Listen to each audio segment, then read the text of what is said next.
अस्सलाम वालेकुम अज़ीज़ तालबात। पिछले लेक्चर में मैंने आपको खाना पकाने के जो असूल और तरीके वाला चैप्टर है उसमें रोगनी ग़िज़ाओं के बारे में बताया था कि वो हम कैसे उनको कैसे बनाते हैं, कैसे इस्तेमाल करते हैं रोगन को पकवाई में। और दूसरा ये था कि ताज़ा सब्ज़ियाँ और फलों के बारे में हमने देखा था कि उनको पकाते वक्त हमने किन किन बातों का, किन असूलों का ख़्याल रखना है। तो आज हम अनाज और दालों के बारे में और प्रोटीन वाली ग़िज़ाओं के बारे में हम जानेंगे कि इनको पकाने के तरीके कौन कौन से इस्तेमाल किए जाते हैं और पकाने के दौरान किन बातों का ख़्याल रखना ज़रूरी है। तो सबसे पहले अनाज और दालें। इसमें आपको पता है अनाजों में चने हैं, इसके अलावा जैसे घर में हम गंदम इस्तेमाल करते हैं, मकई है, ज्वार, जौ, बाजरा, चावल वगैरह ये सब अनाजों में शामिल हैं। और हमारे इन ममालिक में, तरक्की पज़ीर ममालिक में ये ज़्यादा इस्तेमाल होता है एनर्जी हासिल करने के लिए। इसमें हरारे पाए जाते हैं, कार्बोहाइड्रेट्स हमें मिलता है यहाँ से। इसके अलावा प्रोटीन का भी सोर्स है और लेकिन कार्बोहाइड्रेट का ज़्यादा मतलब हमें ये मिलता है, कार्बोहाइड्रेट का ये इम्पोर्टेंट सोर्स है। इसके अलावा दुनिया में भी ये बहुत ज़्यादा ये खुराक खाई जाती है, ये अनाजों का इस्तेमाल किया जाता है क्योंकि ये जो एनिमल सोर्स से हम हासिल करते हैं खुराक, उससे उसकी निस्बत ये सस्ती होती है इसलिए इनका इस्तेमाल ज़्यादा है। इससे हमें क्या क्या कौन कौन सी ग़िज़ाइयत मिल सकती है, तो उसमें हमें निशास्ता यानी कार्बोहाइड्रेट है, इसके अलावा शक्कर मतलब आपने पॉलीसेकेराइड्स जब पढ़े थे कार्बोहाइड्रेट्स की इकसाम के बारे में पढ़ा था, तो उसमें मैंने आपको बताया था कि जो पॉलीसेकेराइड्स हैं वो उनकी उसकी एग्ज़ाम्पल्स में हमने निशास्ता को पढ़ा था। तो इस तरह से ये इसमें कार्बोहाइड्रेट्स पाए जाते हैं, मिनरल्स पाए जाते हैं, विटामिन्स हैं और प्रोटीन का ये सोर्स है। अच्छा, अब हम इन अनाजों को जो है वो खाने के लिए उसी फॉर्म में तो इस्तेमाल नहीं करते, बल्कि हम इनको अपने खाने के लिए इनकी जो शक्ल है वो बदलते हैं। जैसे अब आप देखेंगे, आप घर में आटा यूज़ करते हैं उसको रोटी बनाने के लिए, तो अनाजों को पीस कर आटा हम हासिल करते हैं। गंदम को हम पीसते हैं, फिर उससे हमें आटा मिलता है। इसके अलावा हम और भी अनाजों को पीस के उनका आटा भी हासिल करते हैं, जैसे जौ का है और इसके अलावा मकई का है। चावलों का हम आटा भी इस्तेमाल करते हैं, तो हम उसकी शक्ल बदल के इस्तेमाल करते हैं। अनाजों को हम एज़ इट इज़ बहुत कम इस्तेमाल कर पाते हैं। अब ये चीज़ भी आपके इल्म में पहले आ चुकी है कि जब पिसवाई की जाती है, जब इन अनाजों को पीसा जाता है, तो इनकी ग़िज़ाइयत में कमी आ जाती है। हमें कोशिश यही करनी चाहिए कि हम इन्हें इनकी ओरिजिनल फॉर्म में जितना इस्तेमाल कर सकते हैं, जैसे दलिए की फॉर्म में कर लें हलीम की फॉर्म में हम अनाज यूज़ करते हैं, हम इस तरह कर लें, बजाय ये कि हम इन्हें पीस कर करें। लेकिन ज़ाहिर है हमारा इस्तेमाल मुख्तलिफ होता है, हमें पीसना पड़ता भी है। तो देखते हैं कि पिसवाई में जो है वो हमें कितनी ग़िज़ाइयत हमें मिल सकती है। अच्छा, अब जब इसको पीसा जाता है अनाजों को, तो उनका जो ऊपर वाला छिलका है वो अलग कर लिया जाता है। और आप उसको देखें, जब छानते हैं तो हम कहते हैं हमने छान अलहदा कर लिया। उसमें भी ग़िज़ाइयत होती है, आयरन भी है उसके अंदर। अच्छा, अब इसके अलावा इसके अंदर सेलुलोज़ भी होता है।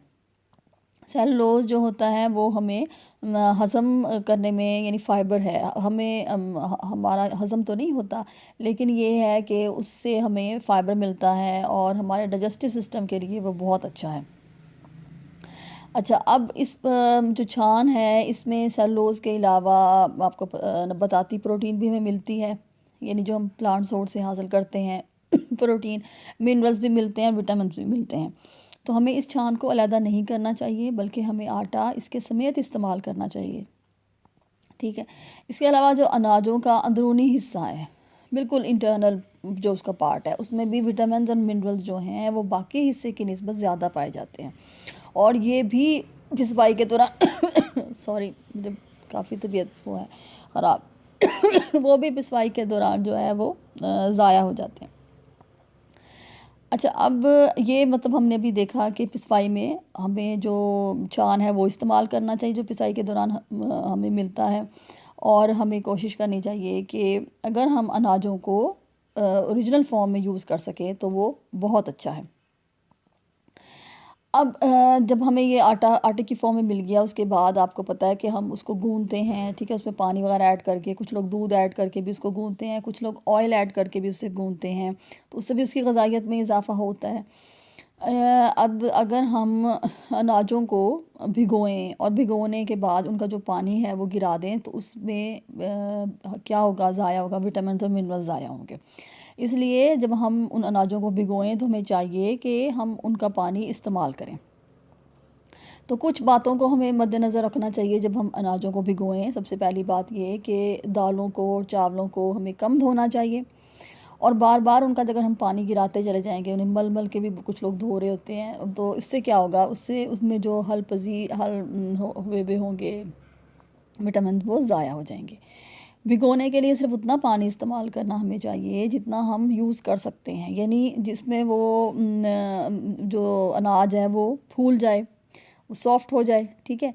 और हम जो उसमें बाकी पानी होगा जो हमने भिगोने के लिए इस्तेमाल किया वो हम रख लें, और जब हम बनाएँ उनका सालन बनाएँ, शोरबा बनाएँ, तो हम उनमें इस्तेमाल कर लें ताकि जो विटामिन्स उसके अंदर ऐड हुए हैं वो ज़ाया ना हों। तो ये कुछ बातें हैं, ये पॉइंट्स हैं जो हमें अपने ज़हन में रखने चाहिए।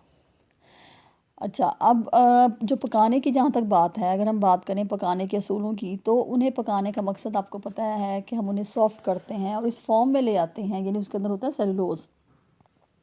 उस सेलुलोज़ को हम सॉफ्ट करते हैं ताकि वो हम इज़ीली डाइजेस्ट कर सकें उसको। और इसके अलावा जायका भी पैदा किया जाता है पकाने के दौरान। उसमें कुछ मसाला जात ऐड किए जाते हैं, ऑयल ऐड किया जाता है ताकि जायका वाला हो जाए, जायका पैदा हो जाए और हम उसे खा सकें आराम से। अब हम कौन-कौन से तरीके इस्तेमाल करते हैं उनको पकाने के लिए, तो आपको पता है कि खुश्क तरीका भी इस्तेमाल किया जाता है और तर तरीका भी इस्तेमाल किया जाता है। इसके अलावा हम उन्हें इम्तज़ाजी तरीके से भी पकाते हैं। खुश्क पकाने के तरीके में हम उन्हें रेत में भूनते हैं, ठीक है? इसके अलावा आपने देखा होगा कि आजकल ये मकई जो है वो भुनी जाती है रेत में, ठीक है? तो वो एग्ज़ाम्पल आपके के सामने आ गई, बिल्कुल क्लियर एग्ज़ाम्पल है ये, कि जो आप पठानों से वो लेते हैं भुनी हुई मकई वग़ैरह, वो इसकी एग्ज़ाम्पल है। इसके अलावा मूँगफली को भी भुना जाता है, वो तो नट्स हो गए, लेकिन ये कि मकई को हम अब भून लेते हैं। अच्छा, इसके अलावा ये चावल को भी उसके जो आपको पता है पफ या फुलियाँ जिनको हम वो कहते हैं, अच्छा मकई का एक और भी मेथड है बनाने का जिसको हम ये कहते हैं पॉपकॉर्न्स, ठीक है? वो भी है। उसमें क्या करते हैं, हम उसमें लाइट सा हम पैन में डालते हैं ऑयल, यानी जस्ट उसको पैन को जस्ट ऑयली करते हैं और उसके अंदर उन दानों को शामिल करते हैं, मकई के दानों को। अच्छा, इस मेथड को हम क्या कहते हैं, ये आपको इसको आप अंडरलाइन भी कर लीजिए, और ये मतलब उसके शॉर्ट क्वेश्चन के फॉर्म में भी आपको आ सकता है। इसको हम पार्चिंग कहते हैं, इस मेथड को, जिसमें हम पैन को थोड़ा सा चिकना करके और हम दानों को भूनते हैं, तो इस तरीके को हम पार्चिंग कहते हैं, ठीक है? ये तो हो गया खुश पकवाई के तरीके आ गए, ठीक। और सेकंड है तर पकवाई। तर में हम क्या करते हैं कि जैसे अब आटा गूंदना है, तो मैंने अभी बताया कि या तो पानी ऐड करेंगे या दूध वगैरह ऐड करेंगे, ठीक है? और इसके अलावा हम अनाज को पकाते हैं पानी में, उनको उबाल लेते हैं। चावलों को देखिए जब हम बॉयल करते हैं, और इसके अलावा जब हम घर में चने की दालों को बनाते हैं, चनों को बनाते हैं वो उसमें भी हम पानी इस्तेमाल करते हैं, तो ये तर पकवाई है।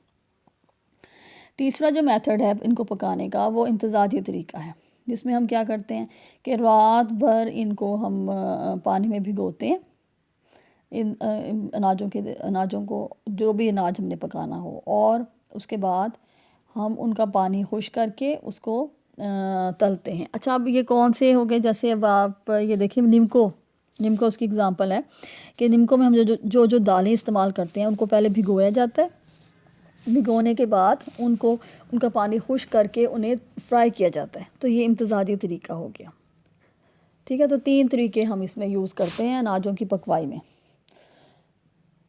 अब जो दालें हैं ना, उनमें कार्बोहाइड्रेट के अलावा प्रोटीन भी होता है, क्योंकि जब हमने प्रोटीन को देखा, उस चैप्टर को हमने रीड किया था, तो उसमें हमने देखा था कि प्रोटीन हमें 2 सोर्सेज से हासिल होती है, एक एनिमल सोर्स है और एक प्लांट सोर्स है। तो जो दालें हैं वो प्लांट सोर्स से हमें हासिल होती है। ये प्रोटीन, इसमें प्रोटीन भी पाई जाती है, कार्बोहाइड्रेट भी पाए जाते हैं। और इनका जो पकाने का एक ख़ास मकसद है वो ये भी है कि हम इन्हें ज़ूद हज़म बनाएं। और उन्हें पानी, इसके लिए हमें पानी इस्तेमाल करना पड़ता है, हमें उन्हें पानी में पकाना पड़ता है। तो जब ये पानी को अपने अंदर एब्ज़ॉर्ब कर लेते हैं तो पकाने के दौरान इनका जो मतलब जो दाने हैं, ठीक है, जो उनके अनाज है, जो भी उसके जो दाने हैं, उनका जो ये एक लेयर है, सेल कह लें उसको, या लेयर जो है उसको वो फाड़ कर वो बाहर निकलता है। और जिससे तो पानी बाहर निकलता है, जिससे क्या होता है कि वो दाने अंदर तक सॉफ्ट हो जाते हैं। और अगर हम इनको ज़्यादा पकाएं, यानी जैसे दालें हैं उनको हम ज़्यादा पकाएं, तो जो उनके अंदर कार्बोहाइड्रेट है वो लेस की फॉर्म में बाहर निकल आता है, और यानी वो चीज़ फट जाती है, बिल्कुल उसकी लेयर जो है, आउटर लेयर है, वो फट जाती है। और उसकी वजह से वो लेस की फॉर्म में बाहर निकल आता है और गाढ़ापन पैदा होता है। इसलिए हमारा अपना पकाने का तरीका होता है। कुछ लोग दालों को ज़्यादा पकाते हैं, कुछ उन्हें बिल्कुल खड़ी फॉर्म में, जैसे कहते हैं ना कि सख्त लाइट सा सॉफ्ट करते हैं उसको। और जब हम ज़्यादा उनको पकाते हैं तो फिर आपने देखा होगा कि उनमें दालों में गाढ़ापन पैदा हो जाता है। वो यही है कि जो उसकी स्किन होती है वो फट जाती है और अंदर से कार्बोहाइड्रेट या निशास्ता जो है वो बाहर निकल आता है, उससे उससे गाढ़ापन पैदा होता है। इसी तरह से जब हम आटे को भी गूंथते हैं तो वो भी, उसमें भी जो एक लेस पैदा होती है, या उसमें कहना चाहिए उसकी एक शेप बनती है, वो भी इसी वजह से होती है, निशास्ते की वजह से होती है। तो मुख्तलिफ़ दालों में इसकी मिकदार मुख्तलिफ होती है। इसीलिए मुख्तलिफ अनाजों को पकाने के लिए हमें मुख्तलिफ मिकदार पानी की मुख्तलिफ मिकदार चाहिए होती है। कुछ को पकाने के लिए कुछ कम पानी में भी आराम से गल जाते हैं, कुछ को हमें ज़्यादा पानी ऐड करना पड़ता है। अब आप ये देखें कि जैसे चने हैं, चनों को जब तक हम रात को नहीं भिगोएंगे वो नहीं गलते, तो उन्हें हमें ज़्यादा देर पानी के अंदर भिगोना पड़ता है, ठीक है। अच्छा, इसके अलावा ये एक और मेथड भी है कि जब हम अनाजों में पानी शामिल करते हैं तो हमें थोड़ा थोड़ा पानी शामिल करना पड़ता है। आपके सामने आटे की भी एग्ज़ाम्पल है कि अगर हम थोड़ा थोड़ा करके पानी शामिल नहीं करेंगे तो उसमें गुठलियाँ बन जाएंगी। इसी तरह से जैसे आप कस्टर्ड बनाते हैं तो देखें, कस्टर्ड बनाते वक्त हम क्या करते हैं कि थोड़ा सा कस्टर्ड जो है वो अलहदा लेकर उसके अंदर दूध अगर हमने ऐड करना है, लेकिन नॉर्मल टेम्परेचर पे हो, उसको हम उसके अंदर ऐड करते हैं, यानी उसकी एक पेस्ट सी बना लेते हैं। और फिर जब हमने जो दूध रखा होता है बॉयल होने के लिए, वो बॉयल होता है तो हम वो थोड़ा थोड़ा करके चम्मच साथ साथ हिलाते जाते हैं और वो थोड़ा थोड़ा करके डालते जाते हैं, तो इस तरह से गुठलियाँ नहीं बनती। तो ये मेथड है। जैसे स्टार्च कपड़ों को लगाने के लिए जो जिसको हम कल्फ कहते हैं, वो भी इसी मेथड से बनाया जाता है कि थोड़ा ग्रेजुअली उसको शामिल किया जाता है, एकदम पानी के अंदर शामिल नहीं किया जाता, और पहले उसकी पेस्ट भी बनाई जाती है। तो एक और बड़ी अहम बात है कि जब हम साबित अनाजों को पकाएंगे तो हमें पकाते वक्त अगर हम फील करें कि पानी कम रह गया है, तो हमें और पानी जब हम ऐड करें, हमें ठंडा पानी ऐड नहीं करना चाहिए। उसका तरीका ये होता है कि आप अलहदा से पानी गर्म करें और उस गर्म पानी को उसके अंदर ऐड करें। अगर हम ठंडा पानी उसके अंदर ऐड करेंगे, यानी पकते हुए दालों में या अनाज में हम ठंडा पानी ऐड करेंगे, तो उससे दाने सख्त हो जाएंगे। ये भी एक टिप है, इसको भी हमें मद्देनज़र लाजमन रखना चाहिए। तो ये तो था सारा अनाजों के बारे में कि जब हम उसको पकाते हैं तो कौन कौन से तरीक़ों को इस्तेमाल करते हैं और किन असूलों को हमें मद्देनज़र रखना चाहिए, किन बातों का ध्यान करना चाहिए। आगे जो हमारा टॉपिक है वो है प्रोटीन वाली ग़िज़ाएँ। तो प्रोटीन वाली ग़िज़ाओं में अगर हम एनिमल सोर्स से देखें कि जो हमें प्रोटीन मिलती है, उसको हमने पकाते वक्त किन बातों का ध्यान करना है। और अमूमन ये जो प्रोटीन होती है ये ज़्यादा हीट दें, ज़्यादा इन्हें पकाएं तो ये सख्त हो जाती है। हमारे सामने जैसे अंडे की एग्ज़ाम्पल है कि अंडे को ज़्यादा पकाएंगे तो वो हार्ड हो जाएगा, उसकी प्रोटीन हार्ड हो जाएगी। तो इसको भी पकाते वक्त हमें, मतलब प्रोटीन वाली ग़िज़ाओं को भी पकाते वक्त हमें बहुत सी बातों का ध्यान रखना पड़ेगा। तो सबसे पहले हम देखते हैं दूध। दूध जो आपको पता है एक मुकम्मल ग़िज़ा है, यानी उसके अंदर बहुत ज़्यादा न्यूट्रिएंट्स पाए जाते हैं। लेकिन ये है कि उसमें विटामिन सी नहीं होता, और अगर आयरन की मकदार भी बहुत कम होती है। और इसकी जो इसमें प्रोटीन पाई जाती है, आपको पता है कैल्शियम एंड फास्फोरस है, तो इसकी जो प्रोटीन है वो हज़म हो जाती है आसानी से। कुछ लोग कच्चा दूध भी यूज़ करते हैं यानी पीने के लिए, लेकिन ये है कि उसमें जरासीम होते हैं। हमें कोशिश करनी चाहिए कि हम दूध को बॉयल करके ही, अच्छे तरीके से बॉयल करके उसके जरासीम मार के और फिर उसे पिएँ। इसके अलावा कुछ में स्मेल भी होती है कच्चे दूध में, वो भी ख़त्म हो जाएगी। स्पेशली टीबी के जो जरासीम हैं वो इसके अंदर पाए जाते हैं, और मोशन भी इससे लग सकता है। इसलिए कोशिश करनी चाहिए कि हम दूध को बॉयल करके अच्छे तरीके से और फिर इस्तेमाल करें। दूध की जो प्रोटीन है ये भी ज़्यादा पकाएं तो सख्त हो जाती है। जैसे हम रबड़ी बनाते हैं तो उसमें हम ये मेथड इस्तेमाल करते हैं। और लेकिन बाकी ग़िज़ाओं की निस्बत इसमें ये फ़र्क है कि इसमें पानी की मकदार जो है वो ज़्यादा है, तो हमें इतना ज़्यादा एहसास नहीं होता जब हम दूध को गाढ़ा भी करें, ज़्यादा पकाएं भी, कि इसकी प्रोटीन सख्त हुई है कि नहीं हुई। तो दूध की पानी की मौजूदगी की वजह से हमें इसके प्रोटीन के इतना सख्त होने का अंदाज़ा नहीं होता। जहाँ तक बात है अंडे की, तो अंडे की प्रोटीन हमें दो हिस्सों में, मतलब दो हिस्सों के ज़रिए मिल रही होती है, एक सफ़ेदी और एक ज़र्दी। जो ज़र्दी है उसमें प्रोटीन के अलावा विटामिन भी हैं, मिनरल्स भी हैं और चिकनाई भी है। जैसे हम कोलेस्ट्रोल उसमें होता है, तो जो पेशेंट होते हैं हाइपरटेंसिव, मतलब जिनको हाई ब्लड प्रेशर होता है, उन पेशेंट को मना किया जाता है कि वो ज़र्दी ना खाएं, क्योंकि उसमें चिकनाई है। तो इसमें जो है वो ज़्यादा न्यूट्रिएंट्स पाए जाते हैं ज़र्दी में। और सफ़ेदी की जहाँ तक बात है उसमें प्रोटीन पाई जाती है।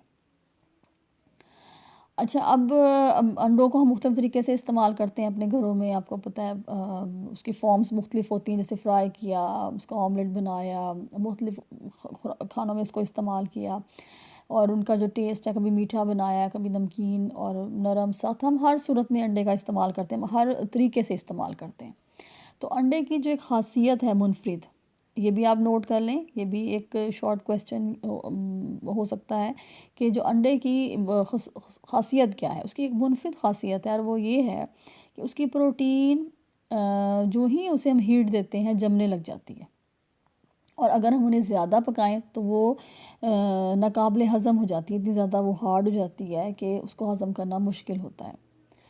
तो उसकी जो एक ख़ासियत है वो ये है कि इसमें जोड़ने का अमल होता है। ये अंडा एक बाइंडिंग एजेंट है, इसीलिए जब हम अंडों को फेंटते हैं उसके अंदर एयर एंटर हो जाती है और उसका हुजम, उसका साइज़ बढ़ जाता है, और हम उन्हें केक्स बनाने के लिए इस्तेमाल करते हैं। ऑमलेट है, गुलाब जामुन, रस मलाई, मुख्तलिफ हम उन्हें खानों में इस्तेमाल करते हैं। तो उसकी इस खासियत की वजह से कि ये एक बाइंडिंग एजेंट है, ये जोड़ता है।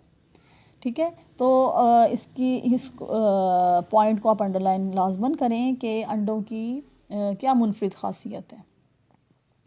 अच्छा, तो इसी खासियत की वजह से मैंने जैसे अभी बताया कि हमें इसे मुख्तलिफ़ ग़िज़ाओं में इस्तेमाल करते हैं, मुख्तलिफ़ तरीक़ों से इस्तेमाल करते हैं। हम शामी कबाब बनाने में, गुलाब जामुन, रस मलाई, केक वग़ैरह में हम इसको इस्तेमाल करते हैं। इसके अलावा हम इसे कोटिंग के लिए भी इस्तेमाल करते हैं, यानी ऊपर कवर करने के लिए। जैसे शामी कबाब बना रहे हैं तो हम इसमें डिप करेंगे, बीट किए हुए अंडे में इसको डिप करेंगे। इससे क्या होगा कि वो टूटता नहीं है, यानी अंदर भी शामिल किया, ऊपर से भी किया, तो वो चीज़ टूटती नहीं है। और इसके अलावा ये थोड़ा सा फूल भी जाता है, देखने में भी अच्छा लगता है। अच्छा, जब अंडे को हम खाने के लिए इस्तेमाल जब करना है तो हमें कोशिश करें कि उसको इतनी हीट दें जिससे वो काबिल हज़म रहे, सॉफ्ट रहे।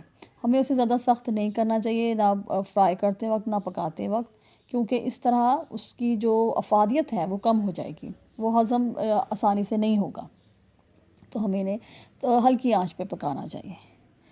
नेक्स्ट जहाँ तक बात है गोश्त की, तो गोश्त की डिफरेंट टाइप्स हैं। हम गाय भैंस से भी ले रहे हैं, बकरे से भी ले रहे हैं, इसके अलावा मुर्गी का यूज़ करते हैं, मछली का यूज़ करते हैं, और ये भी हमें लाजमन पकाना पड़ता है, ये हम कच्चा नहीं खा सकते, क्योंकि इसके अंदर भी बहुत ज़्यादा जरासीम होते हैं। अंडे, दूध, गोश्त के अंदर बहुत जरासीम होते हैं। जब तक हम उन्हें पकाएंगे नहीं और उसकी स्मेल ख़त्म नहीं होगी उस वक्त तक वो हमें जो है वो फ़ायदा नहीं देता।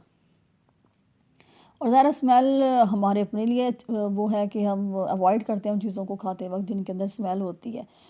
अच्छा, गोश्त को जब हम यूज़ करते हैं तो हम उसे बहुत ज़्यादा खुले पानी में हमें नहीं धोना चाहिए। कम पानी यूज़ करना चाहिए उसको धोते वक्त। इससे उसकी ग़ज़ाइयत में भी कमी हो जाएगी और उसकी जो एक खुशबू है उसमें भी कमी हो जाएगी। जब हमने गोश्त लेना है तो ये भी कोशिश करनी है कि वो बड़े जानवर का है, कम उम्र जानवर का है, किस तरह का गोश्त है, ये हमने लाज़मन देखना है। फिर फ्रेश देखना है। और ये मैं पहले आपको ये भी चीज़ बता चुकी हूँ कि ताज़ा गोश्त की पहचान है कि उसकी मख़सूस खुशबू है, उसका कलर है, फिर इसके अलावा उसके ऊपर स्टैंप लगी हुई होनी चाहिए महकमा सेहत वालों की। तो ये चीज़ें, उसके रेशो को हमें देखना चाहिए। मतलब बासी है तो वो पानी तो नहीं बहुत ज़्यादा उसको लगा हुआ। ये चीज़ें हमें लाज़मन मद्देनज़र रखना चाहिए जब हम उसको ख़रीद रहे हैं। जब हम इसको पकाते हैं गोश्त को तो इसके रेशे भी सख्त हो जाते हैं, सिकुड़ जाते हैं। और लेकिन ये है कि ज़्यादातर आपने देखा होगा कि हम पानी ज़रूर ऐड करते हैं गोश्त में। उससे ये है कि वो सॉफ्ट रहते हैं। अगर हम उसको बिल्कुल ड्राई फॉर्म में करें तो वो सख्त हो सकते हैं, सिकुड़ सकते हैं, लेकिन ये है कि पानी ऐड होने की वजह से उसका जो टेक्सचर है वो ठीक रहता है। और इस तरह हम ज़्यादातर सालन बनाते वक्त पानी का इस्तेमाल लाज़मन करते हैं। ठीक है, इसके अलावा ये कि वो कुछ ऐसे पार्ट्स हैं जैसे दिल है, कलेजी है, गुर्दे वग़ैरह हैं, वो जल्दी पक जाते हैं और हमें उनको हम बहुत कम पानी में उसको आराम से पका सकते हैं। तो उसके लिए हमें हल्की आँच भी चाहिए होती है। यानी ज़ाहिर है जैसे अब कलेजी है, कलेजी में आपको पता है आयरन होता है, लो इसका इस्तेमाल ज़्यादा होता है दिल और गुर्दों की निस्बत घर में। तो अक्सर घरों में सिर्फ कलेजी बनाई जाती है। तो अगर हम उसे ज़्यादा हीट देंगे तो उससे क्या होता है कि उसका जो सख्त हो जाती है, जल जाती है, उसकी ग़ज़ाइयत में कमी आ जाती है। तो हमेशा हल्की आंच पे, और उसका मैंने आपको बेस्ट मेथड यही बताया था कि अगर हम उसे मैरिनेट कर लें, मैरिनेट करके उसको पड़ा रहने दें और फिर उसके बाद हम उसी पानी में उसको हल्की आंच पे पकाएंगे। जैसे उसमें दही वगैरह ऐड किया है, मसाले ऐड किए हैं, तो उसी दही वाले पानी में उसको हम पकाएंगे तो फ्लेवर में भी बहुत अच्छा होगा और दूसरा उसकी ग़ज़ाइयत में भी कमी नहीं आएगी। तो हल्की आंच पे हमें इन चीज़ों को पकाना होता है, जिसे हम दम पजीरी भी कहते हैं। नरम पजीरी, सबसे जो नरम गोश्त है वो मछली का होता है और उसके बाद मुर्गी का, और फिर सबसे ज़्यादा बकरे का जो है वो पकाने में टाइम लगता है। और जो गाय का गोश्त है वो बहुत ज़्यादा सख्त होता है।